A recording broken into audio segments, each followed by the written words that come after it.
ജനസംഖ്യാ പരിണാമം. സർ, 2024 കേരളത്തിൽ 3.48 ലക്ഷം കുഞ്ഞുങ്ങളാണ് ജനിച്ചത്. 2014 ഇത് 5.34 ലക്ഷമായിരുന്നു. 20 വർഷം മുമ്പ് 6 ലക്ഷത്തിന് മുകളിൽ കുട്ടികൾ ജനിച്ചിരുന്ന സ്ഥാനത്താണ് ഈ വലിയ കുറവുണ്ടായിരിക്കുന്നത്. സർ, ജനസംഖ്യാ പരിണാമവുമായി കൂട്ടിച്ചേർത്ത് വേണം കേരളത്തിൽ നിന്ന് പുറത്തേക്ക് ഉള്ള കുടിയേറ്റത്തെയും കാണാൻ. എല്ലാത്തരം പ്രവാസത്തെയും കണ്ണടച്ച് പ്രോത്സാഹിപ്പിക്കുന്ന സമീപനം തിരുത്തേണ്ടതുണ്ട്.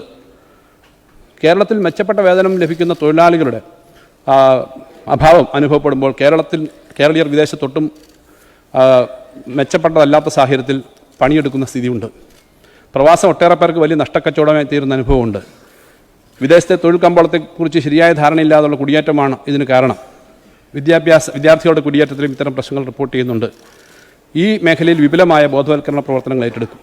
2024 കണക്കുകളനുസരിച്ച് പ്രവാസികൾ അയക്കുന്ന റെമിറ്റൻസിൻ്റെ കാര്യത്തിൽ ഇന്ത്യയിൽ കേരളത്തിൻ്റെ സ്ഥാനം ഒന്നാമതാണ്. 21% കേരളത്തിലേക്ക് പ്രവാസികളാണ് സംഭാവന ചെയ്യുന്നത്.